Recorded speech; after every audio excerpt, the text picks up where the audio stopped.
Ahora, Pau, vamos a cambiar el tono de la información, vamos a cambiarle la discusión, porque como lo dijimos más temprano, nos acompaña ya Ismael Crespo, él es consultor de campañas políticas y se encuentra con nosotros en set. ¿Cómo está, señor Hola, ¿qué Crespo? tal? Buenos días. ¿Cómo está, señor Crespo? Muy buenos días. Muy buenos días y gracias por compartir con nosotros. Gracias a vosotras por invitarme. Quería empezar preguntándole sobre lo que tenemos ahorita en el gobierno, el presidente Gerí. Sí. Hablábamos previamente con el señor Enrique Castillo, politólogo, sobre lo que viene haciendo Gerí y, en mi opinión, no creo que bastaba con que un presidente se mostrara un poco más proclive a interactuar con la gente, a tener presencia en redes sociales, a estar de pronto en la mira de las personas para que la aprobación pueda por lo menos tener un empujoncito, ¿no? Algo que no veíamos con Dina Boluarte, no solo por su alto nivel de desaprobación que ya venía de larga data y por varias cosas que pasaron en su gobierno, sino que además ella realmente nunca se prestó mucho para eso.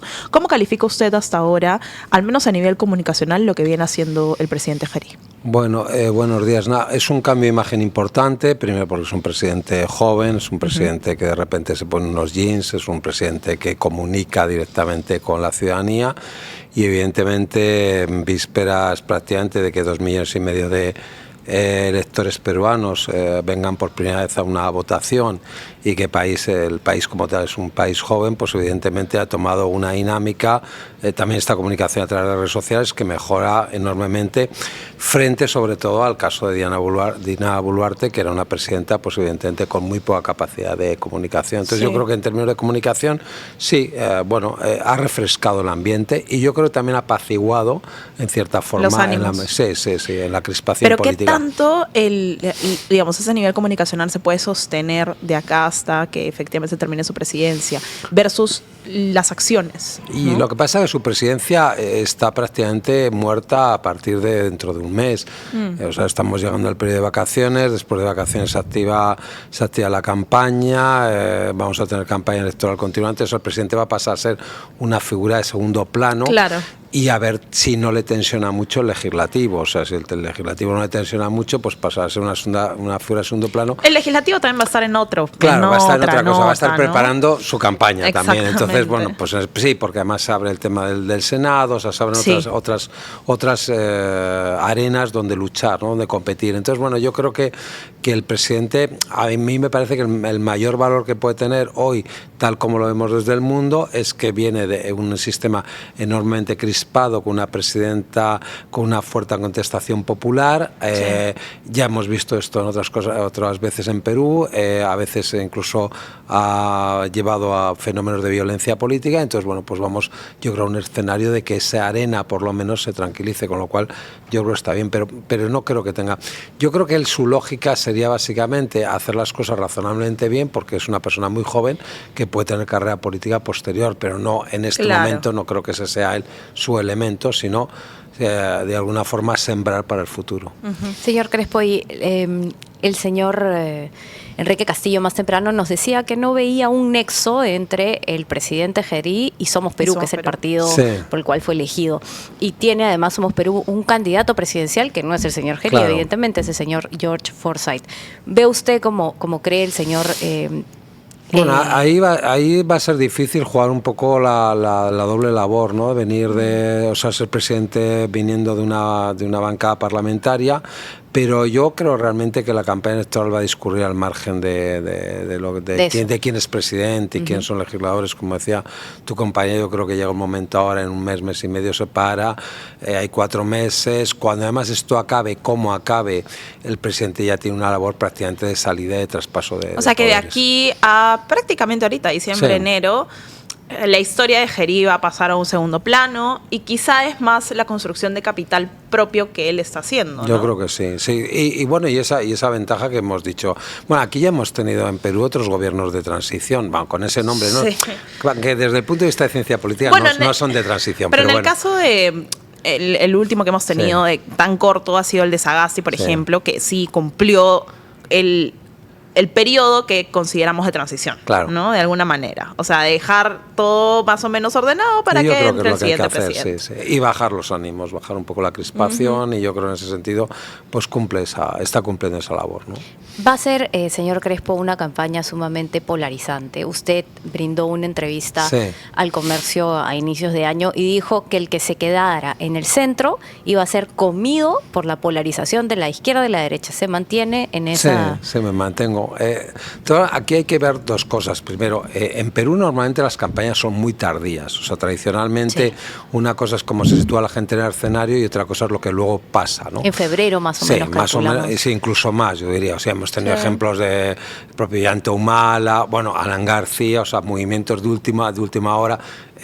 Fujimori en su momento, movimientos de última hora que son los que llegan, ¿no? Entonces las campañas son muy desgastantes, y entonces, bueno, yo creo que ahí en realidad todavía queda margen, pero en términos de la pregunta que me has hecho, yo sí creo que como está sucediendo en todo el mundo, cuando hay partidos extremos, cuando hay partidos que además buscan identidades en la ciudadanía de adhesión y de odio, de adhesión y de rechazo a otros partidos y a otras figuras políticas, incluso a otros votantes de otros partidos, normalmente los partidos que juegan en el centro de la cancha se quedan sin espacio. Además es de manual, ¿no? Normalmente uno va al centro después de pasar a la segunda vuelta, no antes. Claro, es que aquí hay una cosa que desde el punto de vista de la ciencia política es muy interesante, porque nosotros durante muchos años hemos confiado en esta idea en la teoría del votante mediano, ¿no?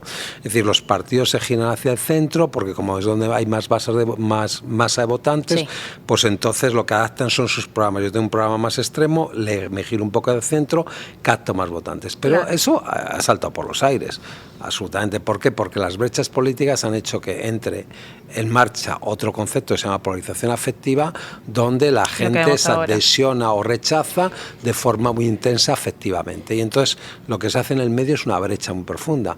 Con lo cual el que se queda en el medio tambalea, porque al final los votos se van a un sitio o se van a otro. Entonces, ¿y eso lo ha causado, perdón, señor Crespo, el uso intensivo de redes sociales? ¿O cómo las redes sociales juegan o lo canalizan, un papel? ¿no? En realidad. Lo ha, digamos... Lo ha exacerbado. Lo ha exacerbado, sí. Claro. No viene por ahí. El tema yo creo que viene más porque antes nosotros teníamos identidades sociales que eran bastante fuertes, todos nosotros.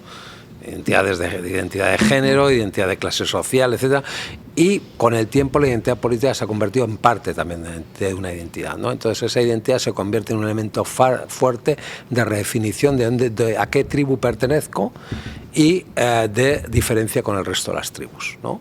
Y entonces, bueno, esos mecanismos de identificación que antes no eran tan importantes, ahora lo son. Y ahí, digamos, ese sería por donde nace la cosa. Luego lo ha añadido evidentemente las redes sociales, sobre todo algunas redes sociales. O sea, creo que también ahí lo que ha exacerbado las redes sociales es más en la gente joven, ¿no? O sea, mucha gente que en redes sociales... Las que la ven, claro. Claro, ha encontrado comunidades que ya no encuentra en la vida, ¿no? O sea, políticas sociales. Hemos visto eso, por ejemplo, que se ha estudiado sobre todo un fenómeno en muchos hombres, ¿no? A nivel de Europa, de Estados Unidos, que a raíz de las redes sociales y el espacio que esto ha abarcado en las vidas, eso termina siendo vital para que puedas conectar con otras personas, ¿no? Y permite que esa polarización aumente, ¿no? Bueno, y luego hay muchas cosas. Por ejemplo, es un lenguaje mucho más sencillo, o sea, se comunican políticas de forma muy sencilla, a problemas muy complejos se le dan soluciones simples que llegan de forma muy rápida, 10, 15 segundos. El elector no necesita mucho más.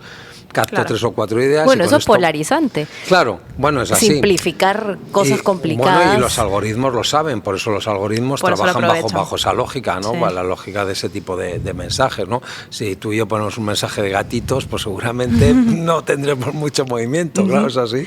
Y esto genera un peso diferente en elecciones. En el Perú, a diferencia de otros países, digamos en Europa, por ejemplo, el voto es obligatorio. Bueno, hay mucho ausentismo a veces, pero en fin, es obligatorio. ¿Y cuánto cree usted que va a pesar en el 26, en las próximas elecciones, el puerta a puerta que hagan los candidatos, es decir, las giras como el señor Gerí o las visitas a regiones versus la inversión que hagan en redes sociales? No solo en redes sociales, hablemos de granjas de bots, por ejemplo. Sí, vamos a ver, son públicos diferentes, y entonces, digamos... que quería abrir un poco que no fuera solo redes sociales, o sea, cómo va a impactar la publicidad en espacios digitales. ¿Vale? Porque no solo son las redes sociales. O sea, quiero decir, el abrir vuestro periódico, ir a vuestra web de vuestro periódico, aparece un banner, no es una red social, pero es publicidad digital. Bueno, va a impactar mucho, sobre todo en los generación Z, prácticamente todo, y parte de generación millennial. Esa se va a comunicar en zonas urbanas o periurbanas, básicamente a través de ese mensaje. En zonas más rurales y más allá de 40, 44 años, 50 años, pues seguramente la comunicación tradicional va a seguir teniendo un peso, las giras, la radio, bueno, la agenda que generan los medios de comunicación. Los medios regionales, ¿no? Los medios regionales, las radios regionales, claro, son muy importantes en Perú. Eso va a generar, evidentemente, unos espacios diferentes, ¿no? Pero en todo caso, yo sí creo que... aquí lo que va a pesar mucho es quien tenga la capacidad de segmentar profundamente al electorado, de todo ese electorado que es una masa incierta de votantes, ver realmente cuáles son sus intereses, sus miedos, sus frustraciones, es decir, una mirada mucho más psicográfica e impactar a esa gente. Es decir, ver, por ejemplo, habéis hablado del tema de seguridad, ¿no? O sea, el tema de seguridad, ¿no? ¿Cómo determinamos qué gente siente sus espacios inseguros y cómo nosotros hacemos una propuesta? Pero digamos, en ese doble clic que es un commodity en todas las campañas, ¿no? Hay que ver qué le interesa a la gente y a cada grupo. ¿Es una inversión digital? ¿Es una inversión cara a cara? Mayoritariamente es una inversión digital. Mayoritariamente hoy es una inversión. Y va a ser digital. Así en las elecciones que vienen. Y va a ser en las elecciones. ¿Y hay alguna particularidad en Perú considerando que según diversos estudios, por ejemplo Reuters Institute hizo uno hace no mucho, TikTok es realmente una red donde la gente se busca informarse principalmente, ¿no? O sea, a diferencia de quizá otros países donde es una red más amena, más para interactuar con otras cosas, aquí sí parece ser un foco importantísimo de información en comparación a otras redes. Incluso X siento que ha perdido ese terreno en algunas personas porque prefieren 1000 veces pues el contenido visual. Sí. ¿Podría ser determinante también lo que hagan los candidatos en esta red social? Bueno, yo creo que TikTok e Instagram van a ser las redes. Las dos. Porque es una red de confrontación. O sea, aquí es realmente para que los algoritmos del odio funcionen. Te coge, claro. Exactamente. Entonces, pero son ya públicos que ya tienen preferencias. O sea, son para públicos más cautivos, ¿no? Mientras que Instagram y TikTok son para públicos, digamos, que están buscando información de cómo situarse. Entonces, esas dos van a ser. Ahora hay que tener en cuenta también que ahora en el mes de octubre, esto es importante, la publicidad política está ya, la publicidad política expresa, que ya se prohibió en Google, está prohibida en Meta también. Y entonces esto también va a cambiar mucho los ritmos. Los ritmos, claro. Porque Facebook en Perú es muy fuerte también, más allá de TikTok. Sobre todo en un grupo etario mayor, pero claro, es para activo, gente ¿no? más mayor, sí. Sí. Y en particular de lo que hemos visto en las últimas semanas, cuando estaba ya Dina Boluarte pendiendo un hilo básicamente, fue la participación más activa de esto que llamamos generación Z, ¿no? Incluso comunidades que se han formado. ¿Qué tan determinante va a ser el voto de la generación Z en estas elecciones del 2026 en Perú? ¿Qué tan determinante también va a ser la actividad de los jóvenes a nivel político? Pues va a ser determinante sobre todo una cuestión que has dicho de pasada y que es que tú has llamado comunidades, ¿no? Y que nosotros habitualmente solemos decirle microtendencias, ¿no? Que son todos esos grupos de gente que se manifiestan de alguna forma en espacios que no vienen determinados por lo político, pero porque pueden tener consecuencias políticas. ¿No? Por ejemplo, pues ahora está de moda en el mundo, pero he visto también en Perú que también está de moda en el mundo todo lo que es los amantes de las mascotas, ¿no? Que tiene que ver mucho con un mundo postmaterialista, del cuidado, etcétera, y que mueven cantidad ingente de mensajes. En grupos cerrados en grupos abiertos de WhatsApp, y donde esos mensajes evidentemente pueden estar conectados a cuestiones también políticas. Entonces, esas microtendencias que han sido muy importantes en otras campañas, yo creo que en Perú también van a tener importancia. O sea, gente que se mueve no tanto por las cuestiones políticas, sino que adapta a cosas por lo que se mueve, cuestiones de, no sé, veganismo, temas de ecologismo, etcétera, que se mueve por otro y que de repente eso se engancha con lo político, ¿no? Ahí es una beta que los partidos tienen que intentar buscar. Y ahí había, por ejemplo, hace 2 años, vestigios de que esas comunidades podían ir más hacia la derecha, por lo que veíamos con Milei, lo que veíamos con otras figuras que surgían también en la región. Hoy todavía vemos eso, que hay un grupo de jóvenes que vira más a la derecha que a la izquierda. Todavía sí. Sí, ahora mismo sí. La tendencia mundial, yo no tengo tantos datos, ahí me pillas un poco, no tengo tantos datos de Perú, pero sí, la tendencia mundial efectivamente es que esas comunidades se están moviendo más en el ámbito de la derecha. Y además porque tienen unos mensajes de nuevo, otra vez, donde no se necesita tanta pedagogía, donde son mensajes mucho más simplistas y manejan mucho más esos recursos. Pero ahora mismo sí, lo hemos visto en el caso más reciente, por ejemplo, de Argentina, pero lo estamos viendo en Europa. Y lo contrario lo vimos en Nueva York, donde sí fue es cierto, un movimiento muy fuerte de izquierda, incluso hasta uno diría ya extraño que la capital del capitalismo, si se quiere decir, ¿no? Súper interesante. Tenga esa elección. Sí, súper interesante. Claro, lo que pasa también tenemos ¿Cuál es su lectura y qué puede pasar? Bueno, lo primero es hay muy pocos votos, ¿no? No recuerdo exactamente, pero me parece que es más o menos el 50%, un poquito más del 50% de votación, ¿no? Yo creo que es una lectura claro, es una lectura de hartazgo, pero no solo de hartazgo con Donald Trump, porque recordemos que Nueva York es demócrata. Sí, claro. Vale. No solo hartazgo con Donald Trump, sino que también es hartazgo con el establishment democrático. Claro, el establishment de los demócratas está allí. Claro, o sea, digamos, la aristocracia de los demócratas está en Nueva York, ¿no? De alguna forma es también una llamada de atención a decirles, oiga, en fin, vamos a buscar líderes nuevos, líderes que aporten otro tipo de cosas y tal. Lo que pasa es que quizás han pasado un poco de frenada, ¿no? Entonces, ese es el problema. Señor Crespo, ¿cuánto pesarán las redes sociales en las elecciones que vienen? Yo creo que mucho. Sí, pero vuelvo a repetir, las redes sociales y lo digital.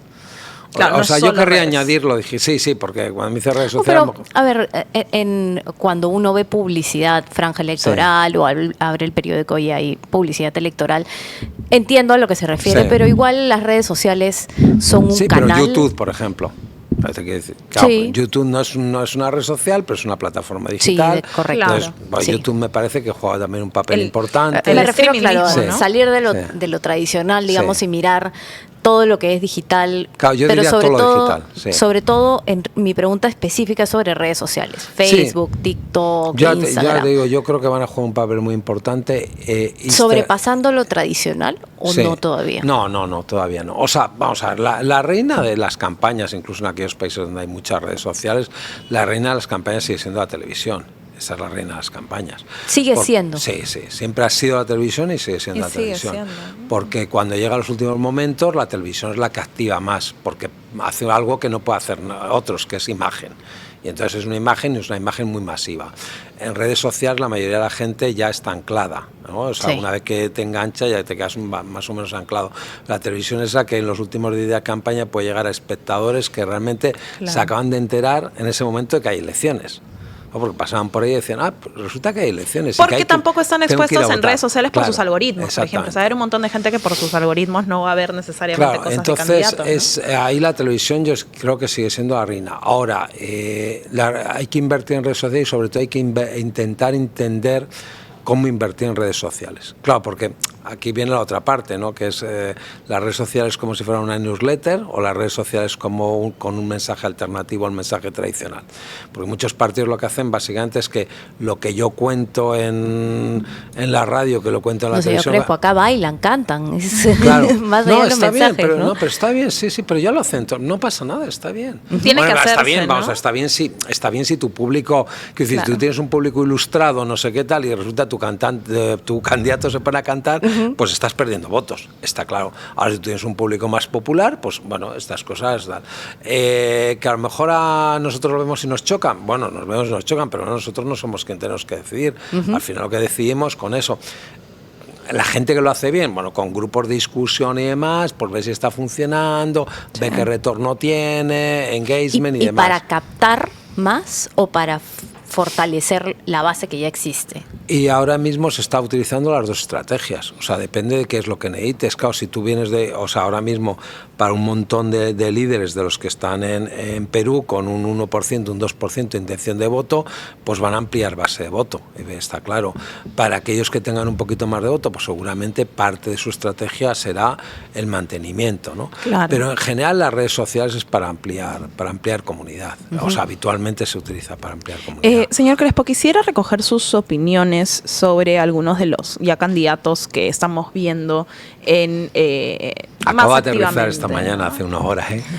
No hay problema. Gracias por estar aquí. Como si fuera un peruano, ¿no? Y, a ver, pero de repente algunos los ha visto, vale, por y ejemplo. Si alguno no les puedo contestar, no sabe. Por supuesto, no hay problema. No vamos a hacer que se invente algo. No se preocupe por eso. Pero, por ejemplo, uno de los que más está punteando en las encuestas, ¿no? Es el señor López Aliaga. No sé si ha podido ver algo respecto a su campaña y qué opina también de lo que viene haciendo a nivel de estrategia comunicacional. Bueno, es el que más se conoce en España, además, porque... ¿Él estuvo allá?